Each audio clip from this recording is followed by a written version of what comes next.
Like the Diddy thing was like an Epstein type compromise deal where he had, whether he was doing it himself, conceivably, people want to think that he's attached to some intelligence agency or something like that. I think he's a gangster who made $1 billion and knew how to control people by compromising them. That's what I think. Whether or not he had help, I don't know. Whether or not he shared some of that information with people so they knew they had compromising stuff on people, I don't know.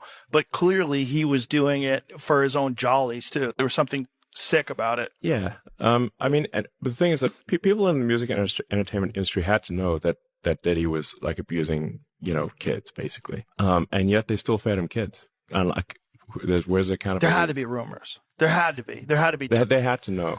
Yeah. They had to know. Cat Williams was talking about it on exactly. Yeah, on that podcast. But like who's feeding him the kids, Right. Yeah. And what videos do they have of these people where they're willing to defend him and they're willing to keep quiet about all this? Like how many people were compromised? Yeah. The whole thing is fucking crazy. Crazy. It's just crazy when because the nutty conspiracy theories is like, oh, there's a bunch of pedophiles in Hollywood. And you're like, come on, that sounds too kooky. And then you see like the Nickelodeon thing and all.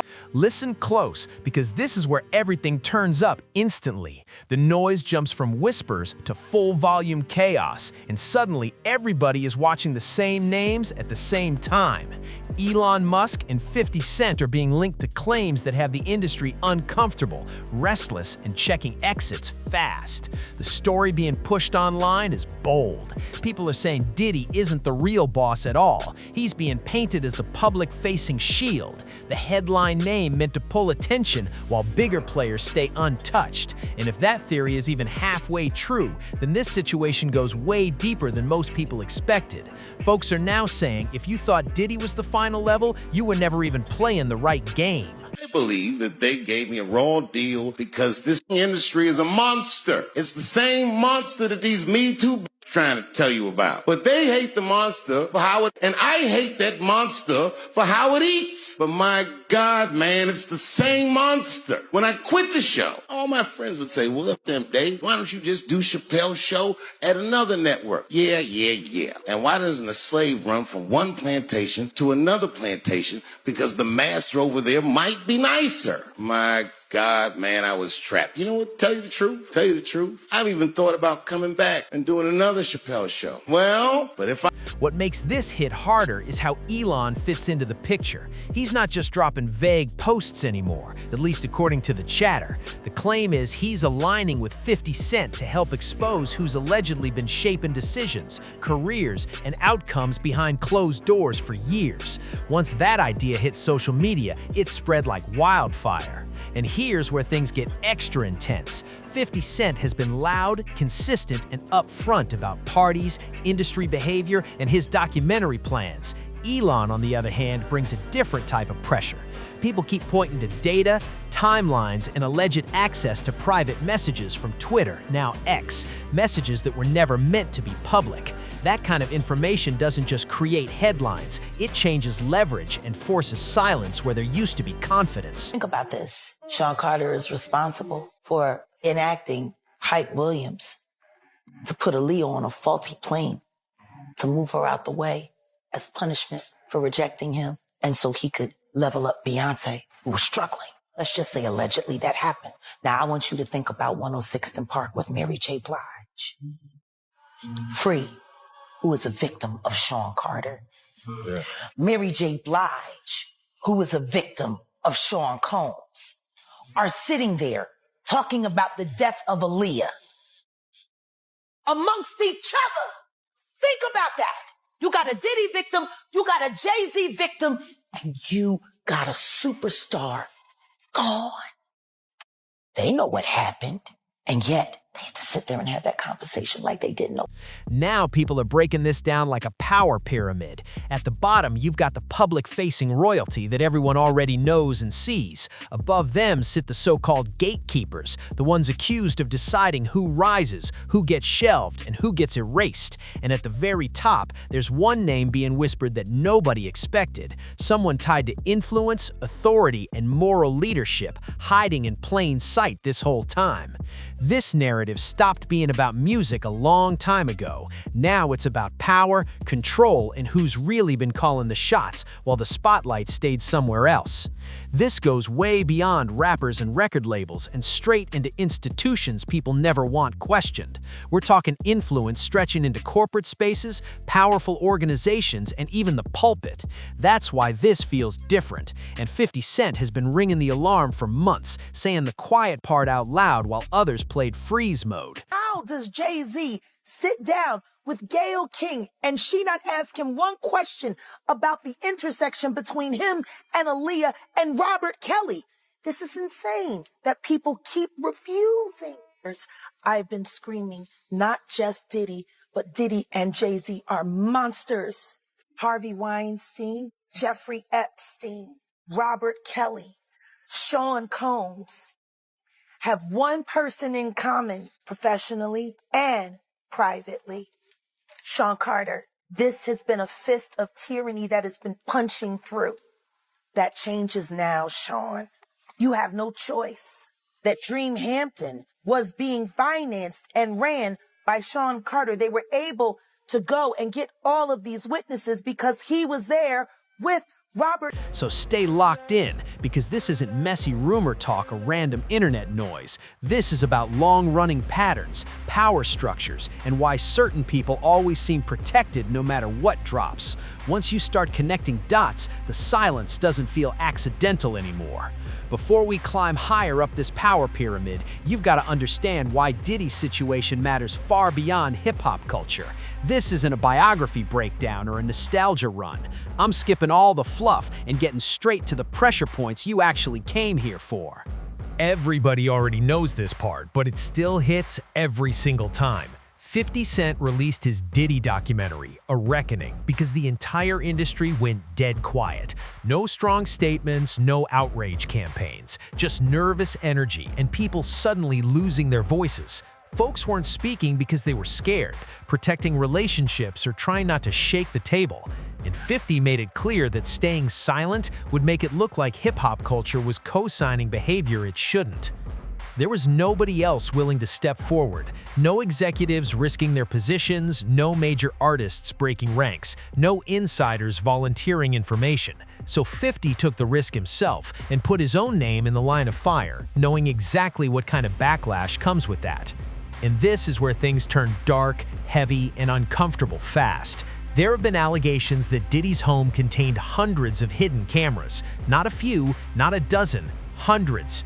Industry voices like Jaguar Wright and Gene Deal have said this wasn't about security or entertainment. According to them, this was about leverage, footage kept as insurance, pressure, and control. That's how power was allegedly maintained behind closed doors.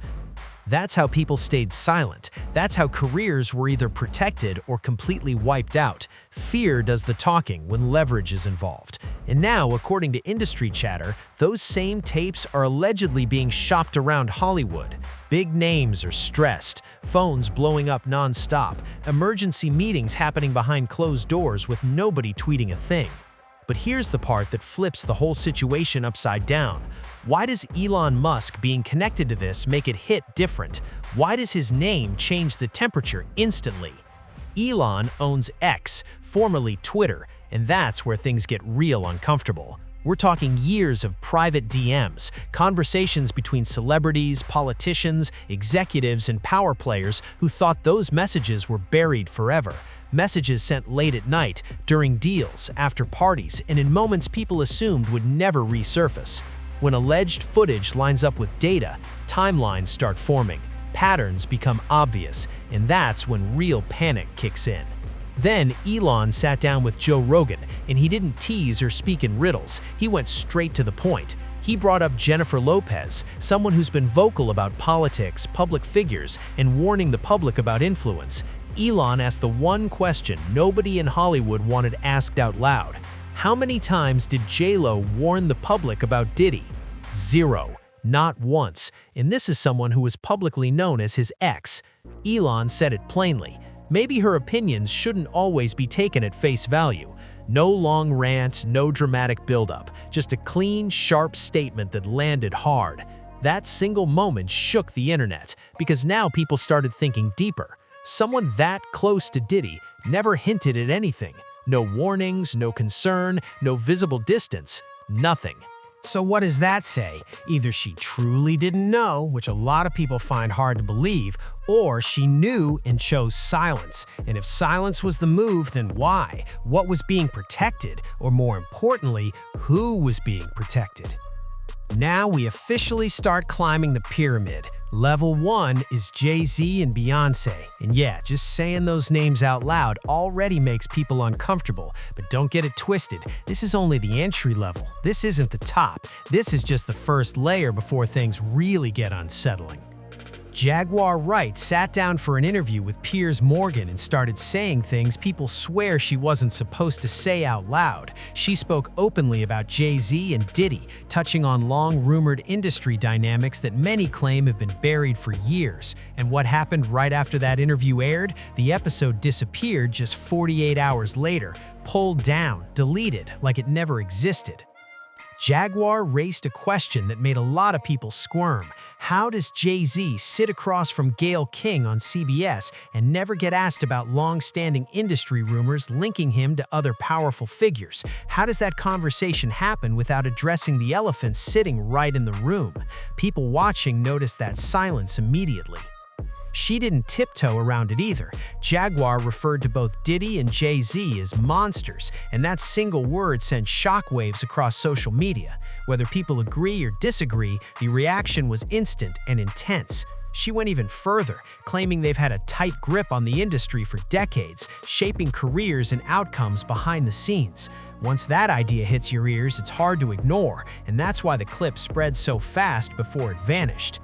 And then there's the Aaliyah speculation, a story that refuses to fade no matter how much time passes. For years, rumors have floated online suggesting deeper industry tensions surrounding her tragic plane crash. Some theories claim she was getting close to Jay-Z and that someone allegedly viewed her rising influence as a problem. There's no proof backing these claims, but the fact they still circulate shows how much distrust exists around industry power. This is why Level 1 already feels heavy, and we haven't even climbed higher yet. Jaguar Wright went even further and made one of her most explosive claims yet. She openly alleged that Jay-Z was responsible for getting Aaliyah onto that faulty plane. According to her, it was retaliation after Aaliyah rejected him, and her removal conveniently created space for Beyoncé, who was still fighting to fully break through at the time. These are serious allegations repeated by multiple voices over the years, not proven facts, but they've never been fully addressed head-on either. And this is where the conversation stops being about shocking rumors and starts being about silence, because if something is completely false, someone usually pushes back hard, lawsuits get filed, statements get released, denials get loud, but that's not what people point to here. Instead, the pattern looks different. Nobody files anything. Nobody steps forward publicly saying that's a lie. Interviews disappear overnight, videos get demonetized, accounts suddenly lose reach, stories sink to the bottom of the algorithm like they were never supposed to be seen in the first place. That's not coincidence, that looks like control. This pyramid doesn't survive off power alone. It survives because everyone at every level is allegedly compromised in some way. Diddy wasn't the mastermind, he was the vault. Jay-Z and Beyoncé weren't sitting at the very top, they were positioned as gatekeepers. And the figures above them, they don't need fame or cameras. They stay hidden behind institutions, media influence, money, and even the pulpit, protected by respectability and silence. And this right here is exactly why Elon's involvement has people shaken. Not because of tweets, not because of interviews or podcasts, but because data doesn't forget, messages don't lie, timelines don't bend, and receipts don't care how powerful your name is or how untouchable you think you are.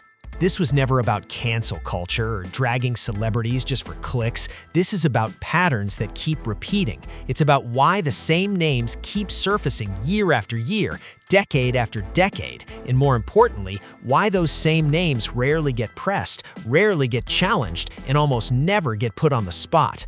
So before anyone rushes to throw out the word conspiracy, pause for 1 second and really think about this. If none of this is real, if it's all made-up noise, then why is there so much fear around even talking about it? Why do interviews disappear? Why did videos get buried? Why does silence move faster than denial? Because here's the uncomfortable truth people don't like sitting with. Monsters don't always hide in dark rooms or sketchy corners. Sometimes they stand right in front of us. Clean image, good reputation, protected by money, influence, and respectability, and they dare everyone to look the other way. Now that you've seen the map, and now that the layers are laid out clearly, the question isn't complicated, but it's heavy. What happens when people finally stop pretending they don't see what's right in front of them? What happens when silence stops working? Now it's on you. Drop your thoughts in the comments and let me know how you're reading this situation. Hit that like button if this breakdown made you think even a little. Subscribe if you want more deep dives and real conversations like this. Share this video so the discussion keeps moving and doesn't get buried. And make sure you tap into the next one because this story is far from over. I'll catch you in the next one.